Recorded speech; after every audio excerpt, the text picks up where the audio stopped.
बात उठाते रहते हैं। कृष्णा जी, जी कैसे देखते हैं आप जो है ये तमाम प्रकरण को देख रहे हैं, सरकार छात्रों की क्यों नहीं सुन रहा?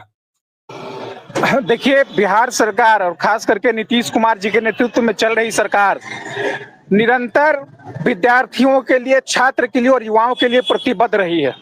जहां तक बात रहा बीपीएससी का, तो देखिए इसमें ऐसे ऐसे तथाकथित नेता लोग, सो कॉल्ड पॉलिटिशियन जुड़ गए हैं जो इनके लोकतांत्रिक प्रणाली से चल रहे हैं। इनके पहले देखिए गर्दनी बाग में चल रहा था लोकतांत्रिक तरीके से, तो उनको वहां से खींच करके ले आए गांधी मैदान में, लाठी डंडा खिलवा दिए और फिर अपने पुनः वापस भाग गए। मैं समझता हूं, अच्छा उसके लिए आप देख लीजिए, जहां तक बीपीएससी का सवाल है, ईओयू के तरफ से, आर्थिक अपराध इकाई के तरफ से एक नंबर जारी किया गया है। किसी भी प्रकार का ग्रीवांसेस हो, किसी भी प्रकार का दिक्कत हो, यदि आपके पास कोई साक्ष्य है, कोई प्रूफ है, तो आप उनको सुपुर्द करिए। लॉ एंड ऑर्डर स्थापित है, कानून का राज है, सरकार अपना काम करेगी, यूएयू अपना काम करेगी, कोई उनको रोकने वाला नहीं है। लेकिन सर मैं कहता हूँ कि एक मिनट मेरी बात कंप्लीट हो जाने दे। मैं समझता हूँ कि विद्यार्थियों को ऐसे तथाकथित नेताओं से बच के रहना चाहिए जो राजनीति को महज अपना महत्वाकांक्षी भाव से, राजनीति में महत्वाकांक्षी भाव से आते हैं और राजनीति को और विद्यार्थियों को, खासकर युवाओं को छलने का प्रयास करते हैं और उनको इस्तेमाल करके अपना राजनीतिक रोटी सेकने का काम करते हैं। कृष्णा जी, आप लोग तमाम बात वही चीज कह रहे हैं कि ईओयू ने नंबर जारी किया, तो आपकी तंत्र है, तो आपका तंत्र बैठ के क्या कर रहा है? क्यों नहीं जांच करवा ले रहे? जब छात्र इस पर सवाल खड़े करें तो जांच कराना तो आपका काम है, सरकार आपकी है। अरे भाई, आर्थिक अपराध इकाई किसका है?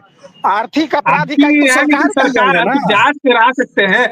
देखिए, कई छात्र जो है वो व्हाट्सएप हो या ट्विटर के माध्यम से जो हो वो आर्थिक अपराध इकाई को अपनी बातों को रख दिया है। सरकार के कल मुख्य सचिव के पास भी जो है वो तमाम चीजों को रखा गया, लेकिन अब जांच कराने में क्या देर हो रही है? जांच तो हो ही रहा है भाई, कहाँ इसमें दिक्कत है? हमारे पास जो एविडेंस आ रहा है, आर्थिक अपराध इकाई के पास जो एविडेंस आ रहा है, उस पर गहनता से चिंतन हो रहा है, उस पर देखा जा रहा है मामला। देखिए, हमारे पास जो भी मामला आता है, सार्थक तौर पर जो भी अपेक्षित प्रतीत होता है, राज्य सरकार, नीतीश कुमार जी के नेतृत्व में चल रही सरकार उस पर गहनता से चिंतन करती है, इसमें तो कहीं कोई दिक्कत ही नहीं है। अब देखिए, जहां तक बात रहा री एग्जामिनेशन का, तो मैं आपके चैनल के माध्यम से स्पष्ट कर दूं, री एग्जामिनेशन का सवाल तब उठता है जब परीक्षा में किसी प्रकार की अनियमितता होती है या चीटिंग हुआ हो, पेपर लीक हो गया हो, उस तरह का सवाल होता है, तो भाई लाजमी है उसमें। पहले भी आप देख चुके हैं, पहले भी इस तरह का हुआ है, री एग्जाम हुआ है।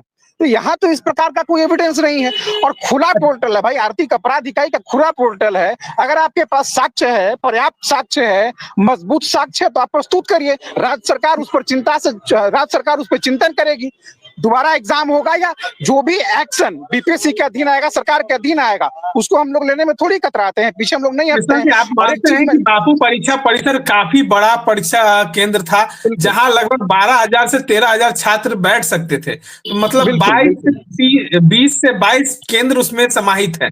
तो अगर वहां धांधली हुई है, आयोग भी इस बात को माना, पुनः फिर से वहां की परीक्षा हो रही है, तो 22 केंद्रों की पुनः परीक्षा हो रही है, तो क्या आपको नहीं लगता कि पूरे बिहार में इसको रद्द करके जो है पुनः परीक्षा लेनी चाहिए? नहीं, देखिए, जैसे जैसे साक्ष्य हमारे पास, केंद्रों की परीक्षा, सिर्फ 22 केंद्रों की परीक्षा, पूरी परीक्षा रद्द करनी चाहिए? 22 केंद्र का तो मतलब है ना। देखिए, इसमें सरकार का टोटल रिसोर्स लगता है एग्जामिनेशन करवाने में, पुनः एग्जामिनेशन करवाने में सरकार का जो है, सरकारी तंत्र का जो है पूरा रिसोर्स लगता है। तो मैं नहीं समझता हूं कि यदि कहीं पे एक आध व्यक्ति असामाजिक तत्व के द्वारा यदि किसी प्रकार की गड़बड़ी की गई, तो उनके वजह से, उनके चलते पूरा राज्य की एग्जामिनेशन को कैंसिल कर दिया जाए और पुनः एग्जामिनेशन लेना, मैं समझता हूं कि राज्य के कोषांग पर बहुत बड़ा प्रहार होगा। और राज्य सरकार, देखिए हमारी सरकार, मैं आपके चैनल के माध्यम से स्पष्ट करता हूं, हमारी सरकार निरंतर विद्यार्थियों के लिए छात्र हित में कदम उठाती रही है। और मैं आपसे, आपके चैनल के माध्यम से अनुरोध करता हूं उन सभी विद्यार्थियों से, लोकतांत्रिक तरीके से आपके मांग को रखने का लोकतंत्र, भारतीय संविधान आपको अधिकार प्राप्त करती है। लेकिन मैं आपसे अनुरोध करता हूं हाथ जोड़ करके कि ऐसे किसी भी तथाकथित नेता के चक्कर में ना पड़े, जो अपना भविष्य तो खराब करेंगे ही, राजनीतिक भविष्य खराब करेंगे और आपका भी जो है छात्र जीवन खराब करेंगे। ऐसे नेताओं के चक्कर में ना पड़े जो कंबल बांटते भी नहीं और आकर के बोलते हैं कि हम कंबल दिए हैं। अरे ये सब कंबल किशोर का राजनीति बिहार में नहीं चलने वाला है। देखिए बिहार की धरती लोकतांत्रिक तरीके से बहुत मजबूत रही है, राजनीतिक तरीके से बहुत प्रबुद्धशाली यहाँ पे लोग रहे हैं। तो ऐसे व्यक्ति जो राजनीति को एक सवाल है कि प्रशांत किशोर ठीक है अपनी राजनीति चमका रहे थे, लेकिन 3-3 बार बर्बरतापूर्ण लाठीचार्ज, ये कहां तक न्याय है?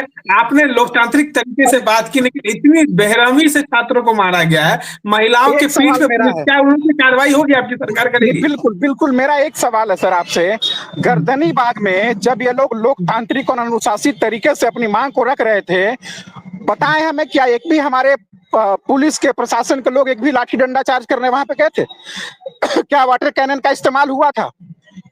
अच्छा, दूसरी चीज, गांधी मैदान का जो एरिया है बहुत सा ऐसा एरिया है जो प्रतिबद्ध एरिया है, प्रतिबंधित है। वहां पे आम मतलब वहां पे प्रोटेस्ट लेकर के आप नहीं जा सकते हैं। और प्रोटेस्ट यदि आपको करना है तो उसका एक लोकतांत्रिक प्रक्रिया बना हुआ है, आपको सरकार से या सरकार के अंग से आपको परमिशन लेना पड़ता है। तो ये लोग तो झूठों पर गला के लोग को ले आया यहाँ पे, विद्यार्थी सबको, जो मासूम विद्यार्थी हैं इनके बहकावे में झूठ मूठ का इनको लेके आया गांधी मैदान में और सबको पिटवा दिया ये लोग।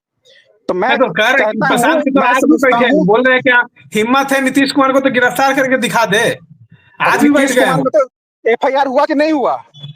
अरे हिम्मत देखना है। राज्य सरकार सुशासन की सरकार है, ऐसा एंटीबायोटिक पड़ता है सुशासन का ना कि मुंह से आह की जगह वाह निकलेगा, चिंता मत करिए। आज भी हम आमरण अनशन पर बैठ गए हैं, बोले अब सरकार जब तक हिलेगी नहीं, मानेगी नहीं, तब तक हम आमरण अनशन पर बैठे रहेंगे। गांधी मूर्ति के पास बैठ गए, तमाम मजमा जो है वो लग गया।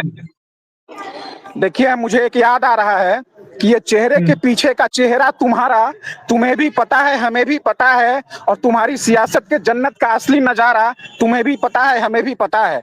प्रशांत किशोर जी बहुत अच्छे स्ट्रेटेजिस्ट हो सकते हैं, बहुत अच्छे बिजनेसमैन हो सकते हैं, लेकिन जहां बात राजनीति की आती है तो मैं समझता हूं कि अंक थोड़ा कम हो जाता है उनका। एक घुमा फिरा के सवाल है सिर्फ मेरा कि क्या पुनः परीक्षा होगी या आयोग इसको रद्द करेगा? क्योंकि मुख्यमंत्री आ गए हैं बिहार, मुख्य सचिव से तमाम छात्र मिल गए, सबूत सौंप दिया है। 24 घंटे का समय मुख्य सचिव ने दिया था, 48 घंटे होने जा रहे हैं, अभी तक कोई कार्रवाई नहीं की।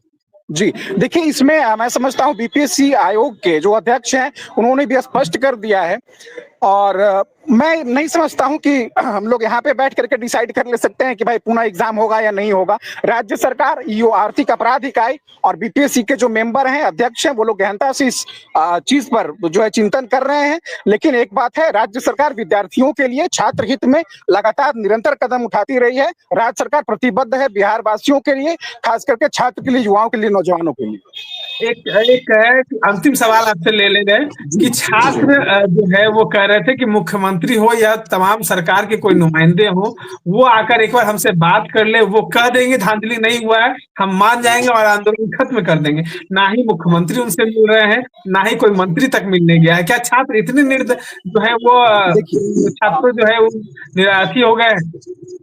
देखिए मैं समझता हूँ लोकतांत्रिक व्यवस्था में यदि राज्य के मुख्यमंत्री के बाद किसी का नंबर होता है, किसी का ओहदा होता है, तो वो मुख्य सचिव होते हैं।